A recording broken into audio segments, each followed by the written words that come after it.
have as many conversations as you can. A lot of times you can get buried in your work and have tunnel vision on what you have to accomplish, what goals you have to do. But networking is so important, and not just with the people that you want to obtain something from or collaborate with, but having conversations with everyone. It could be help you with your user experience. It could give you feedback on things. They could connect you to someone else that you even never even thought that they would have known.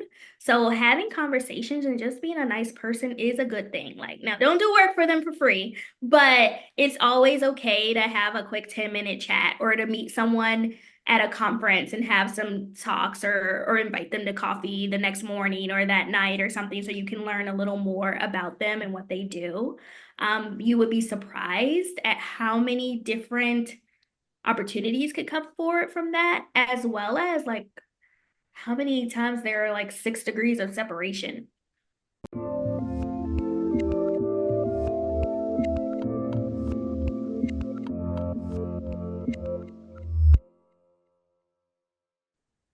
Hey everyone, this is Devin Miller here with another episode of The Inventive Journey. I'm your host, Devin Miller, the serial entrepreneur that's grown several startups into 7 and 8 figure businesses, as well as the founder and CEO of Miller IP Law, where he helps startups and small businesses with their patents and trademarks. You ever need help with yours, just go to strategymeeting.com, grab some time with us to chat, and we are always here to help.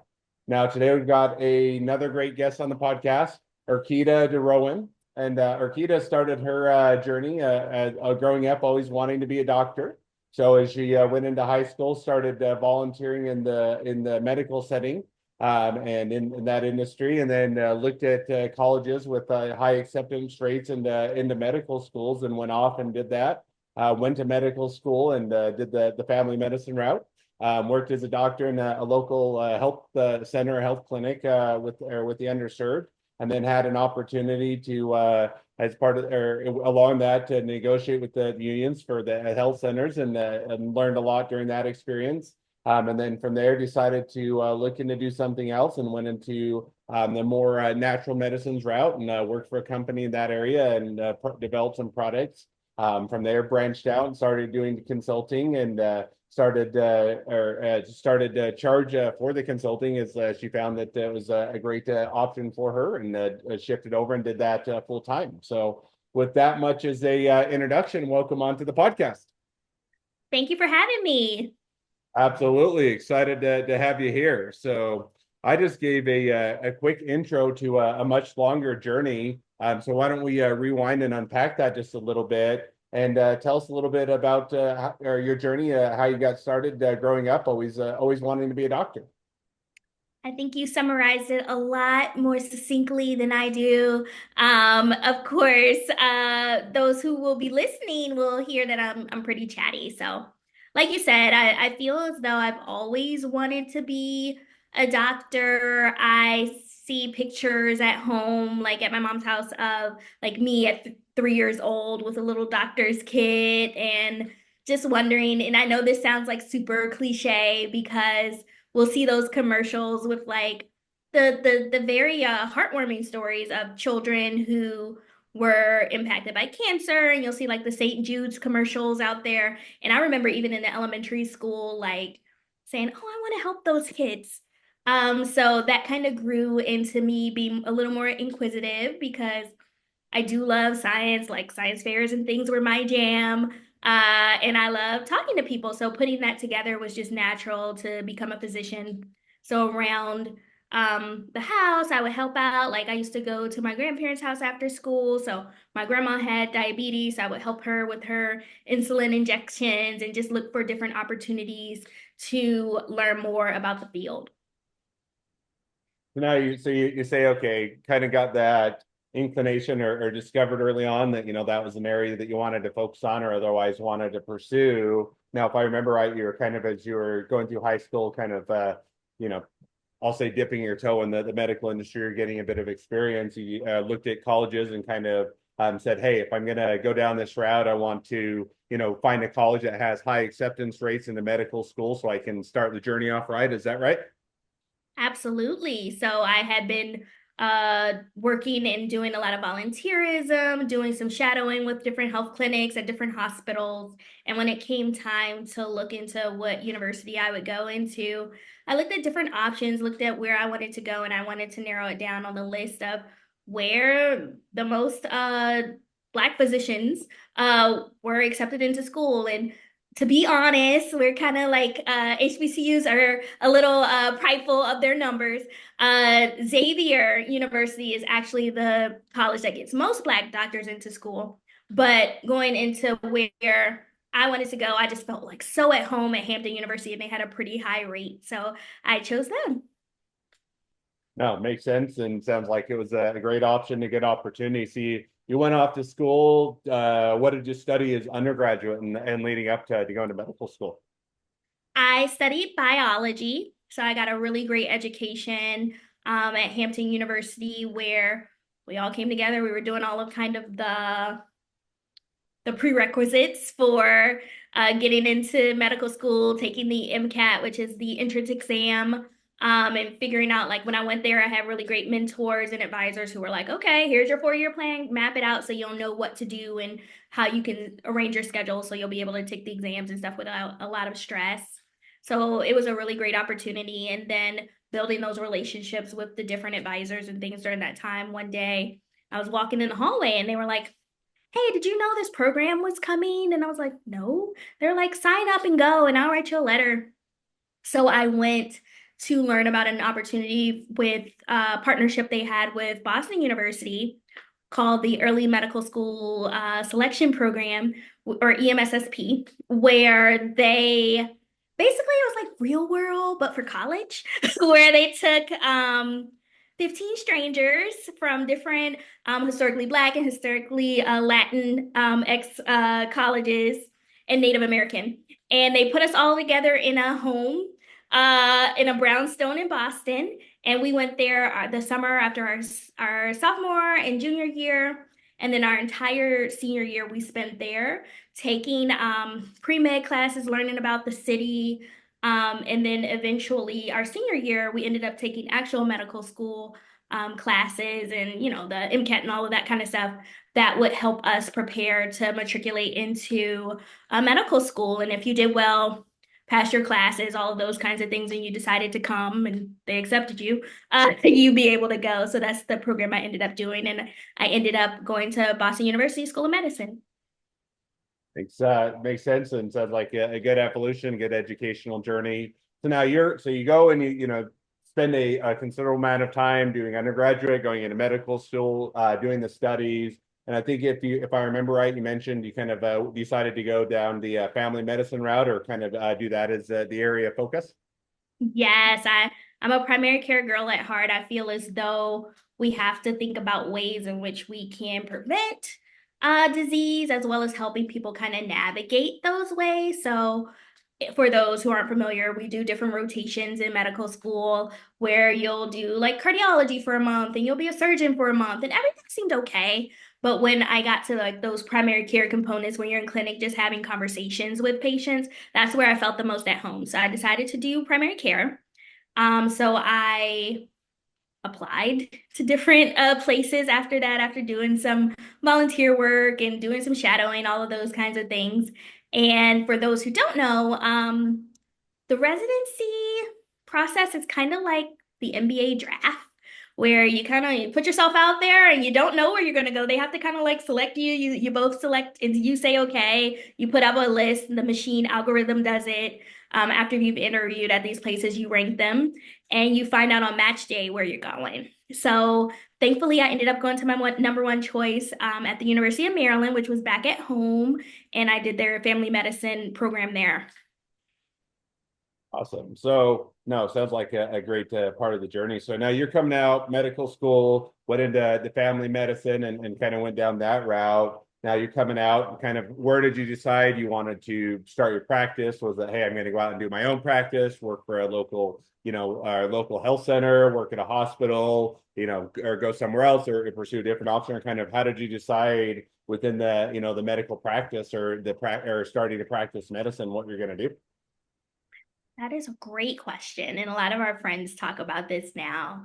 So, the way that the healthcare system was traditionally set up when we were coming up is they didn't really promote having your own practice. It was kind of frowned upon. Like it was kind of expected you either go to an academic center and work and teach and do the kind of things like where you were training in residency or medical school, or you joined a group practice like owned by a hospital. And now it's evolving more where a lot of people are going back into private practice like it used to be, like back in the day, or doing some newer models like direct primary care. But for me, when I was in medical school, I actually was accepted into a program because I was so sure about primary care called Students to Service from the National Health Service Corps, where I would have to payback time in an underserved community, which was great for me because I always thought that that would be my path. So when I left residency, I was looking to work in community health centers. And it was just more of what kind of population did I want to work with. So I trained in Baltimore, where there was a lot of learning about like HIV and learning about all of those kinds of things. So I ended up going to a community health clinic in Baltimore, right outside of it, because they had multiple clinics. My main clinic was about 10 minutes outside of Baltimore. But in the Baltimore area where it was 50% uninsured patients, a lot of different languages being spoken, a lot of LGBT patients, transgender patients that we were caring for, as well as HIV care. So I got a great mix, and it was a wonderful time of just seeing how thankful people were to get the care that they deserved. Also, no, sounds like a great opportunity or both to start your practice as well as serve those that are often underserved and do that community involvement. So now, if I remember right, it's kind of part of that opportunity or alongside of that, or maybe after you'll have to fill it in. You also got involved with some negotiations with the unions and the health center and kind of gave you an opportunity and experience to learn a bit of that aspect. Is memory serve right there? Your memory is correct. It was an unexpected, uh, we'll call it a gift. But I was a newer doctor, a new grad in the group. And around the time, maybe a year or two after I started, there were conversations about unionizing just to protect the professionals' rights and to help them get fair paychecks and to help the clinical workflow be a little more safe instead of like double and triple booking patients. So there were a lot of things operational wise where there were a lot of conversations amongst the leadership and the workers. So at that point in time, I didn't even know like physicians could unionize. I was like, what? I've seen some residencies, but I didn't know we could do that. So we actually did vote. It was a long process, and we actually did vote to unionize. And through the process, I was kind of voluntold or encouraged to actually represent all of the physicians for 5 clinics. So it was about 50 physicians and or more in the different clinics. So with that process, after we decided to unionize and we came forward, you had to figure out what you guys would agree to. So they had spent all of that time like talking about the things that we wanted, but in actuality, of course, there needs to be compromise. So I worked with the union lawyers, the coordinators and all of the different people who were behind the scenes with that. And we worked to see what the employees were wishing to accomplish with this contract that we were coming together to create. And we were negotiating and having these conversations with the leadership. So, like the CEOs, chief medical officer, the C suite, the budget people, and to see where we could meet in the middle to keep the business running, but also to encourage employee engagement and employee satisfaction, as well as reduce turnover. So it was a really good experience because I learned so much, kind of like a crash course of how contracts work and what workflow and like how do you have to meet your certain metrics and what is your bottom line, like so many different things we had to think about other than just like I want to see 6 patients an hour or something like that. So 4 patients an hour. So it was a really good experience, And honestly, it was an 18-month experience. So it was kind of like a crash course in leadership. And now, like at the end of it, of course, you would think that there would be like an adversarial portion where like, oh, the workers are coming forward. But at the end of the process, like the CEO and everybody was like, okay, you want to go somewhere else? Like, let us know. Like, let us know what you're doing. Like, we became friends. So it was a really good experience. Awesome. No, it sounds like it was a great experience and a good opportunity for you. Now, kind of as you continue to evolve on your journey and go down that route, I think if I remember right, you then you decided to maybe shift a little bit of focus or look at a little bit more of natural medicine or kind of natural products or do that as an area of development. And so you actually went off and worked for a company or business kind of in this area or doing or help or spearheading some product development. Is that right?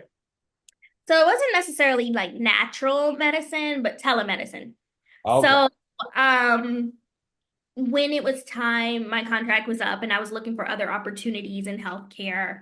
There were so many out there. There were so many different clinics. I wanted to know like, did I want to stay in this environment or did I want to learn something else or try something new? And I decided to try something new. And I heard about telemedicine, and this had to be about 8 years ago before it was so popular, before the pandemic, before it was cool. And I kept hearing about telemedicine and I'm interviewing at these other places, but I kept looking into these other organizations. So I ended up seeing a Facebook group about it, and someone was talking about how they had started at a startup.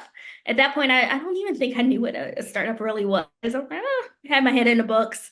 So I asked more questions and I decided to look into it. And I took a leap of faith and actually joined one of the healthcare startups that I think I was like their fourth remote hire. They had expanding and starting to see patients. And it was a great opportunity where I was able to become one of the associate medical directors, able to lead product development teams in conjunction with the clinicians in order to figure out like if you're building your own electronic medical record, what needs to be in there, how can you balance the scientific method and the way that clinicians think and marry that with this language of how product developers think, which is more of the design thinking method. Because if you're going to have a health tech company, it can't be tech first and health later. Like you have to marry them and speak that language together. So it was a great experience in terms of figuring out how startups work, figuring out growth. We grew tremendously. Like while I was there, the pandemic hit. So restructures happened. There were lots of people brought on board, and it's kind of like all hands on deck. Like, how do you create an onboarding system to bring on all of these workers where when you have one worker, they would be able to onboard for 3 months or so. How can you get them onboarded in 2 days or 2 weeks to see the patients and the volume? So it was a really interesting opportunity for growth. No, it sounds like it was a great opportunity. Now, how long did you or go down that route or how long did you pursue that? I think I was with that organization for about 3 years. Awesome. So you do that. You're with the organization. You kind of shifted that focus a little bit, continue to gain experience. Now, as you evolved or kind of went through that, if I remember right, at some point you kind of shifted or said, started to do. I think it was, and again, always correct me where I'm wrong. Free consultations or sitting down with people or giving them advice or guidance, and that kind of evolved into a opportunity as well as a shift in focus to what you're doing today, but maybe kind of walk us through that evolution as you're, currently kind of pursuing a little bit more of the telehealth medicine, how you got into the consulting. Sure. So it's interesting way to go about it, but you summarized it well. So during the pandemic, I'm sure a lot of you guys remember, like especially during the early part where we weren't really going outside, we weren't meeting people, we weren't talking, and I love people. So I started to look into my LinkedIn connections and try to just actually engage with people instead of just following and seeing what they were doing. So I started to create a lot of virtual coffees. I was also doing some speaking engagements because there were things that we were talking about that were timely. So as I was having more conversations with people, we would just talk about things. And sometimes people would bring out their pitch decks and be like, well, what do you think about this? Or what about this? Or let me show you this product. And I would just give advice and not really think much of it. And I think this is something to show about women in business. We're just like, oh, let's give, give, give. Um, and from some of those organizations, I saw that they are doing quite well now. I probably should have pushed a little more. But as I started to talk to more people, they're like, you're giving out free like advice. You're like a consultant. I'm like, I'm not a consultant. I don't work at like one of the big four. And they're like, you don't have to do that. So I started to think more about it. And then more organizations started to reach out to me. And I would kind of do like some side consulting or for a small fee. And as things started to develop, I ended up taking on more fractional roles in a consulting capacity. I was fractional chief medical officer for one organization that was working in the menopause space. And it was really fun. And one thing that one of the co-founders told me when I met him, he had helped kind of spearhead like some technology on one of like the big social media apps that I can't say the name of. But he was like, this is my name. He was really cool. So he probably wasn't doing this, but this is my impression of him. He was like, yeah, I'm so and so, and I really am excited about this product, and I do all of these techie things. And one thing I like about joining these organizations and these early startups is that I like to come, give my advice, set the foundation, make sure that they're functioning properly and doing things well, and then go find the next experiment. And at that point in time, I was like, how can you say that in a meeting that you're just like not planning to stay? Like you're just here to give advice and leave? And I was like, but I started to think about it as I was giving more growing in my consultations. And I was like, I think I like doing that too. So I started to learn more about things, and this is why I was still kind of working part-time in different organizations. And I realized like I'm very passionate about health equity. So this is a whole nother story that kind of goes back into when I was working in the community health clinic. There were a lot of things outside of just the unionization and looking for something more. It was kind of the healthcare system. Like we have a broken healthcare system, and we're the only industrialized, civilized nation that does not have some form of universal healthcare, whether or not people believe in it or not. It's in a lot of countries it doesn't work well, but there are different ways we could talk through another episode on how to fix that. But what I was seeing in the community health center is some of my patients were uninsured, some of my patients were undocumented, and one of my patients, super sweet man, he actually he had some kidney problems and it was escalating because he couldn't afford to see a specialist. And then when he really did go and see the specialist, he needed a dialysis. So because he didn't have insurance, he couldn't go to one of the dialysis centers. So we actually had to send him to the emergency room every 3 days just to get the care he needed. And it's going to raise the prices that were unnecessary. So I actually talked about how we could reimagine healthcare using the Disney Imagineering method and bring people from all walks of life, not just healthcare people, not just tech people, to revolutionize healthcare. So I did a TEDx on that. And from there, I was just talking a lot about like how we can educate people on how to navigate the system. So I created an app called the Pacemakers, and it basically helps people navigate through all of the different realms of healthcare with all of the social determinants of health and kind of helps people figure out where to start. And when I was thinking about that, I had been going and talking to different organizations and trying to pitch that. And I had always had in my mind, like, this is something that will not probably be fruitful financially, but it's a passion project. I want to help people. So I should keep doing my fractional roles in order to pay bills. But I realized when I was doing all of my other roles that one thing that I'm really particular about is crossing my T's and dotting my I's and making sure that we're in compliance for a lot of things and all of that. So it kept hitting me. So I eventually went and got a certification in healthcare risk management because I kind of was thinking like, oh, that is my passion. Um, so with that, I've started doing that full time in terms of helping people navigate the clinical risk of healthcare. And I think that it's been quite an experience to realize that you can do everything you love and not hate going to work. And health equity and is a part of quality. And you don't have quality without following the rules and making things better. And it actually will improve healthcare outcomes. So it actually, every organization I can work with, I can help them because that's the ultimate goal, whether or not it's to address some particular disease process or something like that.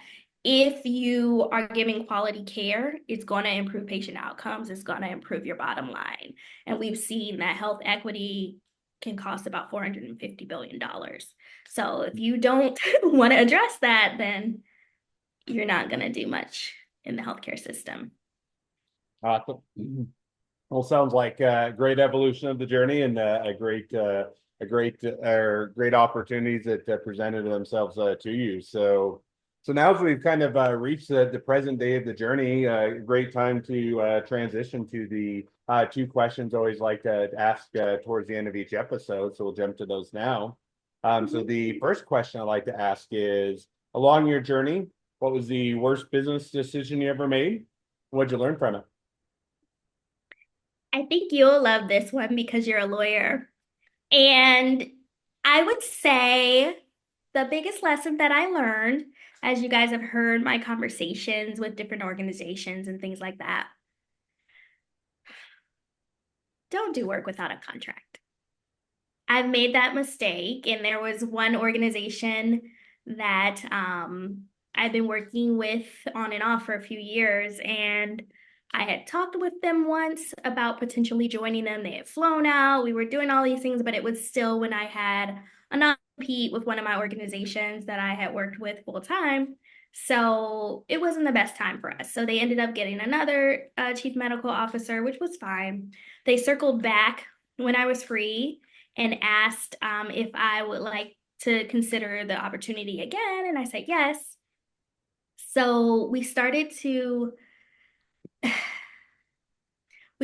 work on helping I joined two calls with them while they were talking with insurance people, and they're like, "This is our CMO," and I'm like, "Not yet. We need to do something." Like, but they kept pushing back signing the contract because they were so overwhelmed for the next month they were going to get to it and talk to the board.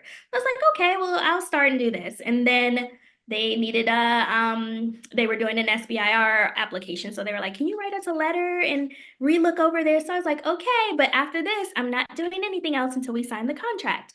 So that ended up going on for like 4 weeks, and they started adding meetings. And I was like, okay, I can't join any other meetings until we have things settled. And then they went ghost. They never contacted me again for 18 months until about 3 months ago. And they're like, hey, we got the SBIR. And instead of paying you what we promised the first time, we're not going to apologize for that.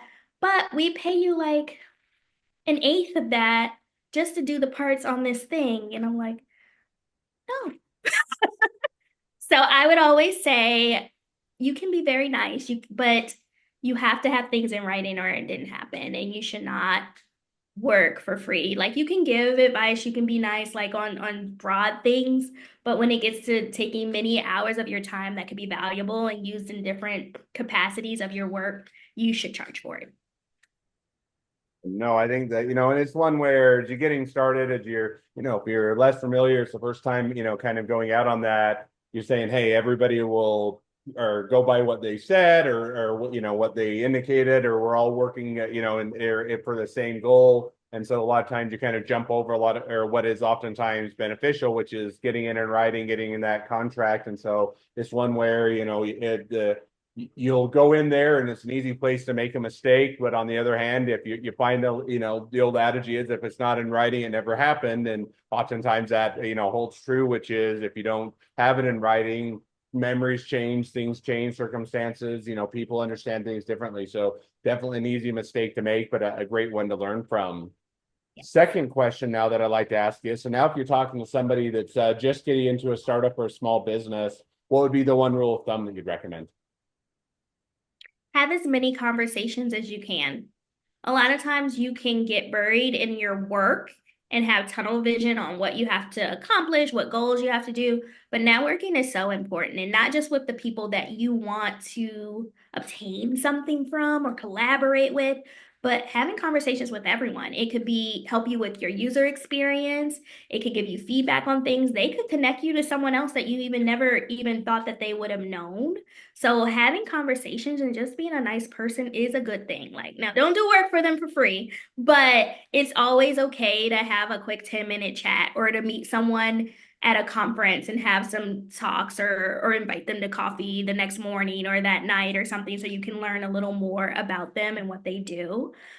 You would be surprised at how many different opportunities could come forward from that, as well as like how many times there are like 6 degrees of separation. No, and I think always exploring the, connections, opportunities, networking, and always pursuing that. Not going to work out every time. And if your expectation is I'm only going to talk with people I can see a direct link as to how it's going to benefit me, you'll probably be disappointed. On the other hand, if you're always open to opportunities, exploring things, or looking at connections and ways to expand the network, it can present a lot of opportunities. So I think that's definitely a great rule of thumb to live by on the business front. So well, now as we do wrap up, if people want to reach out to you, they want to be a customer, they want to be a client, they want to be an employee, they want to be an investor, they want to be your next best friend, any or all of the above, what's the best way to reach out to you, contact you, find out more? My easiest contact is my name, Doctor. So DRERKEDA at DRERKEDA.com. So Dr. Erkeda at drerkeda.com is the quickest way. You can also reach out to me on LinkedIn. I'm pretty active there at Erkeda DeRouen, my name. And if you want to learn a little more about my business, you can go to www.digitalriskcompliancesolutions.com. And if you want to read a little more, I recently released a book this year on how you can risk proof digital health. So it's on Amazon under my name and risk proofing digital health. Awesome. Well, I definitely encourage people to reach out, support a great business, expand their network, and if nothing else, make a new best friend. So with that, thank you again for coming on the podcast. It's been fun. It's been a pleasure. Now, for all of you, their listeners that are out there, if you have your own journey to share and you'd like to be a guest on the podcast, we'd love to have you. Just go to inventiveunicorn.com, apply to be on the show. A couple more things as listeners. Make sure you click share, subscribe, leave us a review. Helps us to reach even more startups and small businesses to help them along their journey to success. And along that note, if along your journey you ever need help with patents or trademarks or anything else with your startup or your small business, just go to go to strategymeeting.com and grab some time with us to chat there. Well, thank you again for coming on the podcast, and wish the next leg of your journey even better than the last. Thank you.